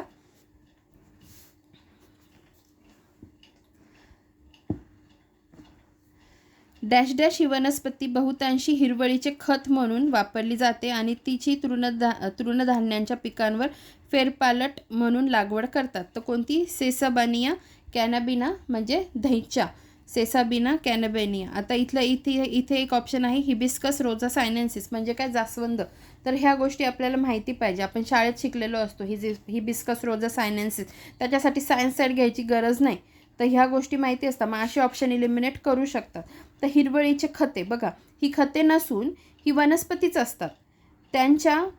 त्यांचा पालापाचोळा म्हणजे काय? बायोमास. कळतंय ना? बायोमास जमिनीत पडून तो कुजतो व त्यामुळे जमिनीची पोत वाढते. यामुळे जमिनीची पाणी धरून ठेवण्याची क्षमता पोत सुधारते. कळलं तुम्हाला? आता पुढे बघा, हिरवळीची खते 2 प्रकारची असतात. कोणती असतात? इन सिटू आणि एक्स सिटू. इन सिटू म्हणजे काय? या प्रकारची वनस्पती मुख्य पिकाबरोबर वाढवल्या जातात. या प्रकारची वनस्पती मुख्य पिकाबरोबर वाढवल्या जातात व नंतर नांगरणी करून काढल्या जातात. उदाहरणार्थ सेसाबानिया कॅनॅबिना धेंच्या. आणि एक्सेतू म्हणजे काय, मुख्य पिकाबरोबर वाढवली जात नाही तर इतरत्र वाढवून त्याची पाने बायोमास मुख्य पीक म्हणून जमिनीत गाडली जातात. उदाहरणार्थ महुआ इंडिका. बघा पुढचा प्रश्न 24व्या क्रमांकाचा. पुढीलपैकी कोणते विधान योग्य आहे? सियानोफायटा शेवाळ वर्गास निळे हिरवे शेवाळ असे संबोधतात, हे विधान बरोबर आहे. आणि बॅक्ट्रोस्पर्मम शेवाळ नत्र स्थिरीकरण करते, हे विधान चुकीचं आहे. त्यांनी योग्य विधानला विचारलं आहे, ते केवळ अविधान योग्य आहे. ठीक आहे. आता त्यांनी सांगितलं 13 क्रमांकाचा प्रश्न पहा, जो आपला पाहून झालेला आहे. संपत आले लेक्चर. ड्रॉसेरा वनस्पती ही वनस्पतीच्या कुठल्या वर्गामध्ये आहे? तर कीटकभक्षी वनस्पती आहे. नीट लक्षात ठेवा. आता हे सगळे ऑप्शन त्यांनी खाली एक्सप्लेन केलेले आहे, आपण ते बघूया. बघा, परपोषी वनस्पती म्हणजे काय? परपोषी वनस्पतीमध्ये हरितद्रव्य नसतं. उदाहरणार्थ बांडगुळ, अमरवेल आणि अमरवेलवर प्रश्न आलेला आहे. अमरवेल पूर्णपणे आश्रयतीत वनस्पतीवर अवलंबून असते, म्हणून तिला संपूर्ण परजीवी वनस्पती म्हणतात. नंतर कीटकभक्षी वनस्पती म्हणजे इन्सेक्टिव्होरस प्लांट. कीटकभक्षी वनस्पतीमध्ये नायट्रोजनचा अभाव असतो, म्हणून तो कीटकापासून मिळवण्याचा प्रयत्न करतात. ते जमिनीवर पाण्यात वाढतात. ड्रॉसेरा बर्मानी या कीटकभक्षी वनस्पतीचीच रचना एखाद्या फुलासारखी आहे. ती कुठे वाढते? जमिनीवर वाढते. पाने आकर्षक गुलाबी लाल रंगाची असतात. त्यांच्या कडांवर बारीक केसतंतू असतात, त्यावर कीटकांना आकर्षणारे चिकट द्रव्याचे बिंदू असतात. या वनस्पतींचा शोध श्रीलंकेतील बर्मानी यांनी लावला, म्हणून त्याला बर्मानी असे नाव आहे. पुढे बघा, मृतोपजीवी वनस्पती म्हणजे काय? तर सजीवांच्या कुजलेल्या मृत अवशेषांवर अवलंबून असणाऱ्या वनस्पतींना मृतोपजीवी वनस्पती म्हणतात.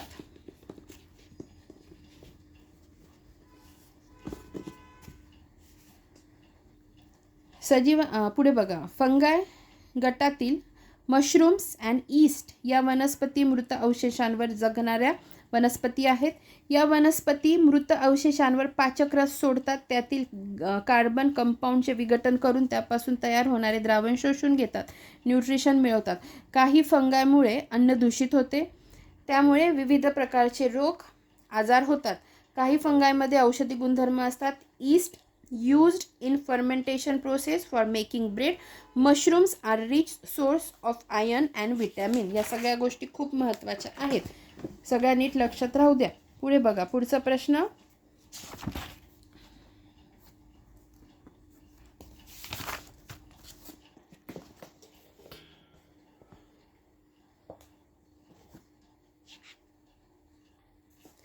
पाण्यात वाढणाऱ्या परंतु अपुष्प असणाऱ्या शैवाल या वनस्पतींचं नाव काय? पाण्यात वाढणाऱ्या परंतु अपुष्प असणाऱ्या शैवाल या वनस्पतींचं नाव काय? स्पायरोगायरा. स्पायरोगायरा ही हरित शैवाल आहे. प्रजनन बहुपेशीय अलैंगिक खंडीभवन पद्धतीने. पुढचा प्रश्न बघा, मुळा, गाजर, बीट या कोणत्या वनस्पती आहेत? या द्विवार्षिक वनस्पती आहेत. खूप महत्त्वाचं आहे. मुळा, गाजर, बीट या कोणत्या वनस्पती आहेत? या द्विवार्षिक वनस्पती आहेत. तर वनस्पतींच्या आयुमानानुसार 3 प्रकार पडतात: वार्षिक वनस्पती, द्विवार्षिक वनस्पती, बहुवार्षिक वनस्पती. वार्षिक वनस्पती बघा, ज्या वनस्पतीचे जीवन 1 वर्ष असते. फळे फुले एकदाच येतात. उदाहरणार्थ सूर्यफूल, झेंडू, ज्वारी, बाजरी, मका. तुम्ही बघितलं असेल, झेंडूचं फूल जेव्हा आपण लावतो ना, तर त्याला एकदाच फुलं येतात आणि नंतर मग ते झाड मरून जातं.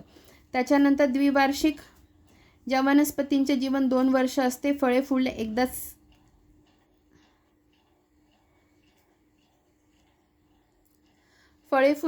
एकदाच येतात. उदाहरणार्थ मुळा, गाजर, बीट.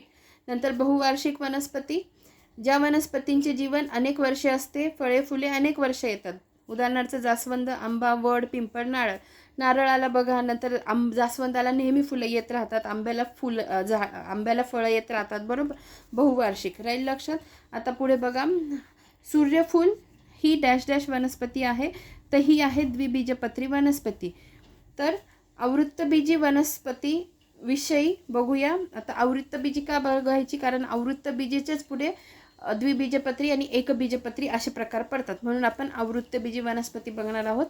या वनस्पतींची फुले ही प्रजननांगे असतात. या वनस्पतींच्या फळांच्या आत बीजांची निर्मिती होते. म्हणजेच या झाडांच्या बिया आवरणासहित असतात. या खोडावर फांद्या असतात व फांद्यांवर पाने असतात. आवृत्तबीजी वनस्पती ह्या सपुष्प वनस्पती आहेत. बीजपत्रावरून आवृत्तबीजी वनस्पतीचे दोन प्रकार पडतात. बघा, हे महत्त्वाचं आहे आणि हे सगळ्यांना माहीत पाहिजे. तर बघा, एकबीजपत्री आणि द्विबीजपत्री. आता यांचे कॅरेक्टरिस्टिक लक्षात ठेवताना कसं लक्षात ठेवायचं बघा. एकबीजपत्री म्हटलं ना, त्याच्यासाठी कांदा, केळी हे 2 लक्षात ठेवा. कांदा आणि केळी. मग कांद्याचं मूळ कसं असतं माहिती आहे ना, तंतुमूळ, खाली तंतूसारखे मूळ आलेले असतात त्याच्यावरून. केळीचं पान कसं असतं, पान त्याला अशा प्लेन असतं ना ते, म्हणजे समांतर शिराविन्यास असतो. पान त्याच्यावरून लक्षात राहतं. कांद्यावरून मूळ लक्षात राहतं. नंतर केळीचं खोड किंवा बांबू एक लक्षात ठेवा. बांबू कसा असतो, आतून पोकळ असतो, किंवा केळीचं खोड आतून पोकळ असतं. मग हे कशासाठी लक्षात ठेवायचं, एकबीजपत्री वनस्पतींचे कॅरेक्टरिस्टिक विचारले तर त्याच्यावरून ते लक्षात राहतात. मग एकबीजपत्रीमध्ये बीजामध्ये एकच बीज असते, एकच बीजपत्र असते, तंतुमुळे असतात, खोड पोकळ लवचिक खोड, बांबू, कांदा, लसूण, पानांवर समांतर शिराविन्यास, केळी. उदाहरणार्थ करडई, ऊस, मका, गहू, तांदूळ, गवत, बाजरी, बांबू, केळी, नारळ, सुपारी, ताड, खजूर, कांदा, लसूण. त्याच्यासाठी मी तुम्हाला हे लक्षात ठेवायला सांगितलं की एकबीजपत्रीमध्ये कांदा, केळी हे लक्षात ठेवलं, बांबू, तर तुम्हाला कॅरेक्टरिस्टिक गुणधर्म लक्षात येतील. आणि द्विबीजपत्री बघा, यात 2 बीजे असतात. उदाहरणार्थ कापूस, तुळस, साग, टोमॅटो. सोट मूळ असतं याचं, भक्कम खोड असतं, जाळीदार शिराविन्यास असतात. उदाहरणार्थ भुईमुग, हरभरा, जास्वंद, आंबा, वाटाणा, फणस, सूर्यफूल, चिंच, मिरची, वांगी, मोहरी, घेवडा, तूर. ठीक आहे. आणि शेवटचे 2 प्रश्न आपले आजचे.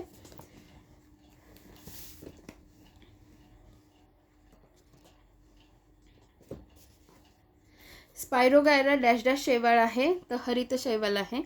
स्पायरोगायरा हरित शैवाल आहे. 13चं स्पष्टीकरण बघा म्हणतात ते. त्याच्यानंतर शेवटचा प्रश्न, खालीलपैकी कोणती वनस्पती टेरिडोफायटा या संवहनी वनस्पती वर्गात येत नाही, तर कोणती येत नाही, मुसी येत नाही. ती कारण कशात येते, ब्रायोफायटामध्ये येते. आता हे का माहिती पाहिजे, म्हणजे हा प्रश्न अवघड याच्यात जाईल का, तर खूप अवघड याच्यात जाणार नाही, कारण तो सुटतो कसा बघा. आपल्या जरी हे माहिती नसतील, फिलिसिनी, लायकोपोडियम, इक्वेसेटिनी, जर आपले हे नावं पाठ नसतील, पण आपल्याला मेन नावं माहिती पाहिजे की मुसी तर ब्रायोफायटामध्ये येतं ना, ते टेरिडोफायटामध्ये येत नाही. मग आपल्याला अशा पद्धतीने उत्तर सुटतं. ठीक आहे. तर अशा पद्धतीने हे एक चॅप्टर आपण एका याच्यात बसवण्याचा प्रयत्न केला आहे. आता हे उभा व्हिडिओ शूट झाला काढवा हे मला व्हिडिओ बंद केल्यानंतरच कळेल. अशा पद्धतीने शूट होणार असेल, समजा चुकून माकून उभा झाला तर तुम्हाला ते चालणार आहे का, आणि नसेल चालणार तर मी ते जो दुसरा मोबाईल आहे त्याच्यावरून मी पुन्हा करेन, त्याच्यात 2-3 व्हिडिओ येतील. आता उद्या असणार आहे प्राण्यांचं वर्गीकरण. ठीक आहे. प्राण्यांचं वर्गीकरणावर 58 प्रश्न विचारलेले आहेत. खूप मोठा टॉपिक आहे, तर आपल्याला हा टॉपिक काही पार्ट्समध्ये करावा लागेल. 58च्या 58 करणार नाही, म्हणजे एकत्र होणं अशक्य आहे, जड जाऊ शकतं. आणि जसं वनस्पतींचं वर्गीकरणाची लिंक मी खाली टाकते तशीच मी प्राण्यांचं वर्गीकरण पण शिकवलेलं आहे. ते पण लेक्चर्स बघून घ्या, म्हणजे तुम्हाला हे लेक्चर बघायला सोपं जाईल, तरच तुम्हाला ते कळेल. ठीक आहे. तर मग अशा पद्धतीने आपला हे लेक्चर इथेच संपत आहे. आता आपलं लेक्चर झालेलं आहे. मला थोडंसं बोलायचं आहे ॲक्च्युली, तर खूप मला कालच इच्छा होत होती तुमच्याशी बोलण्याची, कारण इतके विचित्र स्टुडंट असतात. मी पहिली गोष्ट, एक निसर्गाचा नियम असतो, एक लक्षात ठेवा कोणी पण, की जर आपल्याला कोणी फ्रीमध्ये काहीतरी देत असेल ना, तर ते रिस्पेक्टफुली स्वीकारायला तयार राहा. खूप विचित्र लोक ह्या माध्यमावर असतात. तर थोडंसं स्वतः कंट्रोल करा बोलण्यावर, आणि एक तर रिस्पेक्ट ठेवा. कोणी पण, प्रत्येकाने प्रत्येकाचा रिस्पेक्ट केला पाहिजे. ठीक आहे. तर आणि ऑर्डर करणं कृपया थांबवा. आता एका स्टुडंटने काय म्हटलं, मला सांगता सरांचा नंबर द्या ना, सरांचा नंबर द्या. आता मी इथे सरांचा नंबर पब्लिक करायला बसली आहे का, या कॉमन सेन्सच्या गोष्टी असतात. मला काही कमेंट्स तुम्हाला सांगायच्याच आहेत. सरांचा नंबर मी कसा देणार, जर सरांचा नंबर मिळवायला मलाच एवढे कष्ट घ्यावे लागतात, तुम्ही त्यांच्याकडे करा ना, त्यांच्या अकॅडमीला कॉल करा आणि तुम्ही तिकडून नंबर घ्या. तुम्ही माझ्याकडे कसं काय नंबर मागता? त्याच्यानंतर एक कमेंट होती, या पुस्तकातून प्रिलिम्ससाठी हिस्ट्रीचा डेटा सफिशियंट आहे का? अरे हे जे पुस्तक आहे ना PYQचं, हे एकच पुस्तक किती बलजी आहे. तुमचं आयुष्य जाईल तरी तुमचा MPSCचा अभ्यास होणार नाही.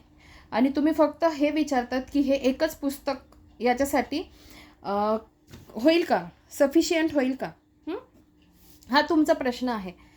तर PYQ चालू आहे, PYQ सिरीज आहे ही. याच्यात आपण अख्खा हिस्ट्री नाही शिकत आहे. आणि तुम्ही कोणतंही घ्या, तुम्हाला मरमर करणं आहे, अभ्यास करणं आहे, तेव्हा तुम्हाला प्रिव्हियस इयर क्वेश्चन कळतात. तरी मी खूप एक्सप्लेन करते आहे. त्यामुळे फक्त PYQचा डेटा हिस्ट्रीसाठी सफिशियंट असणं हा प्रश्न खूप चुकीचा आहे. त्याच्यानंतर एका स्टुडंटने मला विचारलं, फिमेल स्टुडंटने, मॅम कॉपीराईट इश्यू येत नाही का? आता याची काळजी तुम्हाला जास्त हवी का मला जास्त हवी? बरोबर ना? पूर्वी पण एका मुलाने विचारलं होतं, मी त्यालाही उत्तर दिलं होतं, कॉपीराईट इश्यू येत नाही. आणायचं झालं असता ना तर यूट्यूबनेच आधीच आणला असता. ज्या तुमचे यूट्यूब नसतील तर तुम्हाला माहिती असायला पाहिजे ह्या गोष्टी. आपला एखादा व्हिडिओ पूर्ण चेक होऊन येतो आणि जर तो चेक त्याच्यात काही प्रॉब्लेम असेल ना तर यूट्यूब लगेच कॉपीराईट इश्यू जारी करतं. दुसरी गोष्ट, खूप जेवढ्या शिक्षकांना मी पुस्तकात जेवढ्यांचे वापरते ना, एकूण एक शिक्षकांची मी परमिशन घेतली आहे. त्याच्यासाठी तुम्हाला काळजी करायची गरज नाही आहे. कारण मी तुम्हाला सांगते, ठीक आहे, एकाने विचारलं कॉपीराईट इश्यू येत नाही का? मी सांगितलं. त्याच्या खाली दुसरी कमेंट काय होती, म्हणजे ते मुलगा होता का मुलगी होती मला तेही नाही माहिती. एकेरी भाषेत बोलतात आपल्या आदरणीय शिक्षकांविषयी की ते व्यक्ती कॉपीराईट टाकेल म्हणून. तुम्ही कोण आले हे सगळं जज करणारे? एक तर तुम्हाला फ्रीमध्ये सगळं मिळतं आहे ना, मी कधी कोणाशी डोकं लावते? नाही लावत. माझं काम भलं मी भली. तुम्ही मला बोलतं कशाला करतात? देते ना मी तुम्हाला, क्वालिटी एज्युकेशन देते आहे ना, तर मग तेवढं घ्यायचं. आणि कृपया ज्यांनी आपल्याला, म्हणजे मी तर माध्यम आहे, पण ज्या व्यक्तीने हे पुस्तक बनवलं आहे ना, ज्याचं त्याला माहिती आहे, मग ते कोणतेही शिक्षक असो, ज्या ज्या शिक्षकांनी मला परमिशन दिली आहे ना, ज्यांचे पुस्तकं मी दाखवून तुम्हाला शिकवते, त्या प्रत्येक शिक्षकाप्रती कृतज्ञता भाव ठेवा. त्यांचं एकाही नावात उल्लेख नका करू. आणि जर तुम्ही माझा आणि ज्या ज्या शिक्षकांनी मला परमिशन दिली आहे त्यांचा जर तुम्ही अनादर कराल आणि तुम्ही किती लेक्चर्स बघाल, तुम्हाला यश कधीच मिळणार नाही.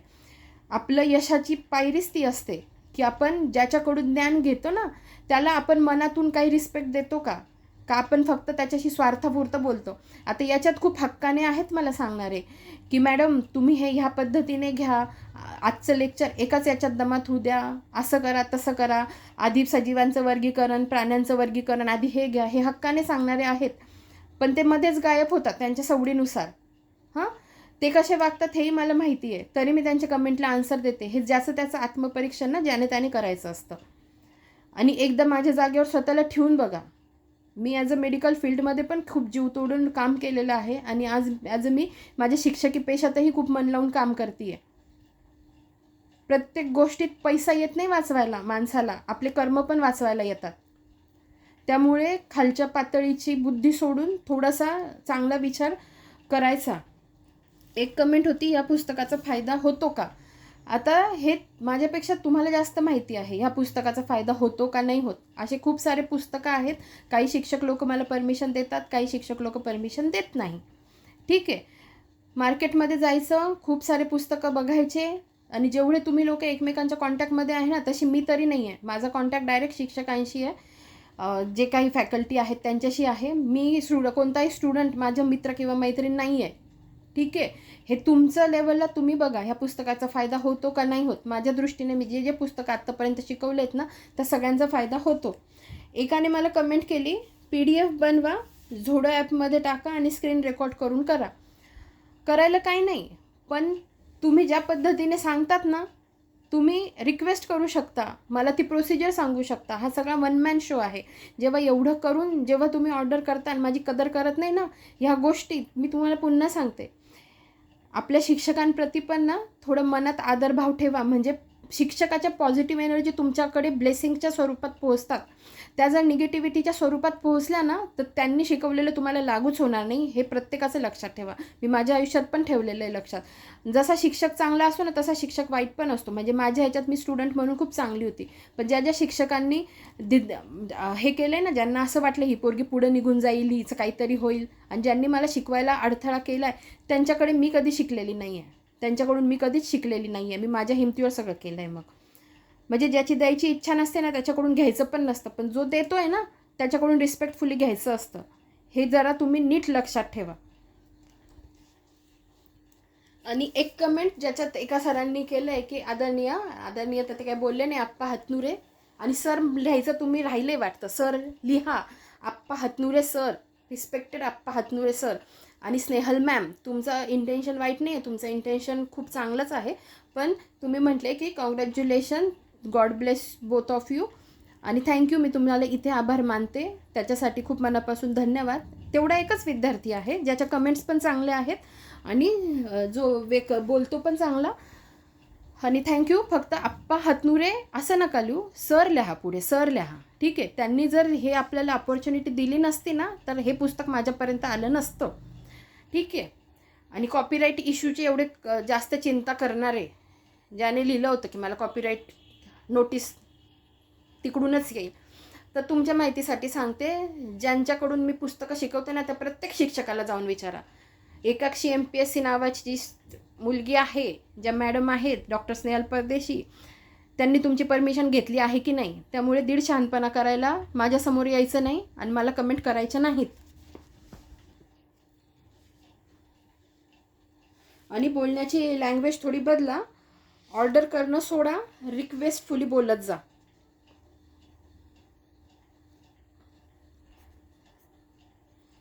एक स्टुडंटने सांगितलं, आणि काहीच नाही मॅडम, नाही काही नाही, या पुस्तकाचं PDF बनवा आणि टेलिग्रामला टाका आणि आम्हाला त्याचा फायदा होईल.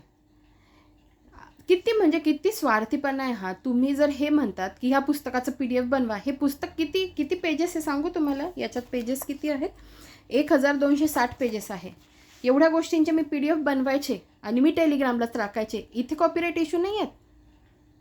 म्हणजे ना तुम्ही त्या सरांनी ज्यांनी आम्हाला परमिशन दिले त्यांची कदर करता, ना तुम्ही माझी कदर करता की मी जीवाचं रान करून तुम्हाला शिकवते. तुम्हाला त्याची पण कदर नाही आहे. दुसरी एक कमेंट, फास्ट लेक्चर घ्या आणि एक वीकला एक सब्जेक्ट घ्या. मला एक सांगा, तुम्ही स्वतःचं वाचायला बसा आणि स्वतःचं वाचूनसुद्धा एका वीकमध्ये तुमचं हे एक सब्जेक्ट कंप्लीट होतं का याचं ॲनालिसिस तुम्ही करा. जिथे मला हे सब्जेक्ट वाचायचं आहे तो वाचायचा आहे आणि त्याच्यानंतर मला काय करायचं आहे, ज्या गोष्टी मलाही अडत आहेत, ज्या मला तुमच्यापर्यंत सोप्या करून पोहोचवायच्या आहेत, त्याच्यासाठी मी जे कष्ट घेते आणि पुन्हा मग ते रेकॉर्डिंग करायचं आहे. बरोबर. ह्या सगळ्या गोष्टी ज्या मी करते हे एक वीकमध्ये होणार आहे का? तुम्हाला बोलायला सोपं जातं, पण ह्या गोष्टी करायला अवघड आहेत. हे समजून घ्या जरा. माणसाला माणूस म्हणून बघा समोरच्याला. एका मुलीची कमेंट होती, आमच्याकडे पुस्तक नाही मिळत. नाही मिळत तर ऑनलाईन मागवा. नाही आहे तुमच्याकडे पुस्तक, त्याच्या खाली एक, मी तर त्यांना सांगितलं ऑनलाईन मागवा. त्याच्या खाली एका मुलाने का मुलीने कमेंट केली आहे, सेकंड हँड घ्या. अशा कमेंट चालू असतात. ठीक आहे. तर थोडंसं स्वतःच्या बोलण्यात हंबलपणा आणा, दुसऱ्यांप्रती कृतज्ञता भाव जरा व्यक्त ठेवा, आणि मेन म्हणजे दुसऱ्याला खड्ड्यात पाडायच्या ऐवजी स्वतः आपण खड्ड्यात जाऊन बसणार नाही ना याची काळजी घ्या. मी माझं काम करते आहे ना तर माझ्या नादाला लागू नका. आणि ज्यांनी मला ॲप्रिशिएट केलं आहे, ज्यांनी मला आधीपासून सपोर्ट केला आहे, त्या सगळ्यांचेच मनापासून आभार, खूप जास्त आभार. पण हे 1-2 लोक येतात. जेवढ्या मुलींनी कमेंट केलं ना, एकीनेही मला ॲप्रिशिएट केलं नाही. त्याच्यातली एक मुलगी डॉक्टर नाही, पायल परदेशी नावाची मुलगी आहे, तिने फक्त मला ॲप्रिशिएट केलेलं आहे. ठीक आहे. थँक्यू पायल मॅडम. आणि ही खूप मोठी गोष्ट असते जेव्हा एक स्त्री दुसऱ्या स्त्रीला मनापासून ॲप्रिशिएट करते. मी पण एक स्त्रीच आहे आणि मी माझ्या आयुष्यात कसं कोणाला ॲप्रिशिएट केलेलं आहे, माझी काय भावना आहे दुसऱ्या स्त्रियांप्रती, हे माझं मला माहिती आहे. ठीक आहे.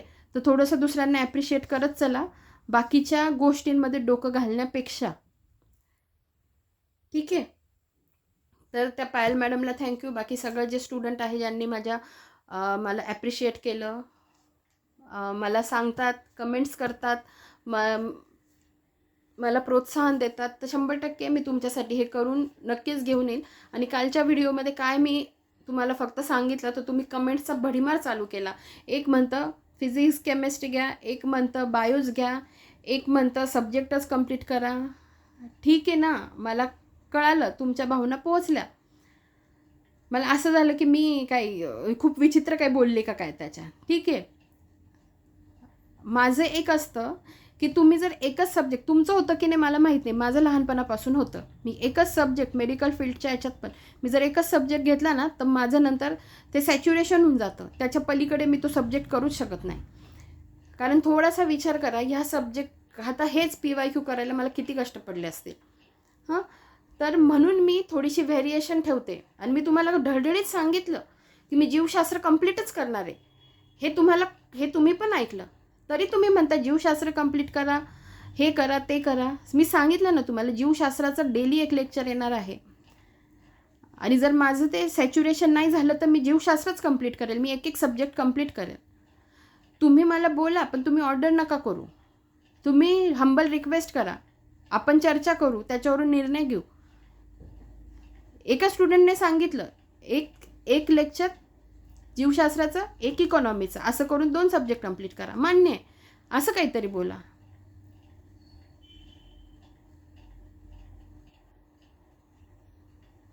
आणि प्लीज कमेंट नीट करा. आणि दुसऱ्याला त्रास होईल असं तुमच्या पर्सनल आयुष्यात पण कधी वागू नका. आपलं प्रत्येक कर्म फिरून फारून आपल्याचकडे येऊन आदळत असतं. दुसऱ्याचा उत्कर्ष होत असेल तर जेव्हा आपण दुसऱ्याचा उत्कर्ष सहन करतो ना, तेव्हा आपला उत्कर्ष, म्हणजे आपण जेव्हा दुसऱ्याचा उत्कर्ष मनापासून आपल्याला ॲक्सेप्ट होतो, आपण त्याच्यात आनंदी होतो ना, तेव्हा आपोआप आपला उत्कर्ष व्हायला लागतो, आपोआप. हे तुम्ही लक्षात ठेवा. ना की एखाद्याचा उत्कर्ष होतोय मग त्याला मानसिक त्रास देऊन, त्याला काहीतरी त्रास देऊन त्याला खाली ओढायचं, याच्यात तुम्ही खाली जाणार आहात. आणि जे लोक खरंच चांगल्या नेचरचे आहे ना, त्यांची सात्विक वृत्ती खूप जमलेली असते, तर त्यांच्याकडचे कृपया तळतळाट त्यांचं घेऊ नका. तर तुम्हाला लागेल, तुम्ही भले मला भेटलेले असू द्या नाही तर नसू द्या, त्या गोष्टी तुम्हाला लागेल. एवढा बोलण्याचा तर हक्क मला आहेच.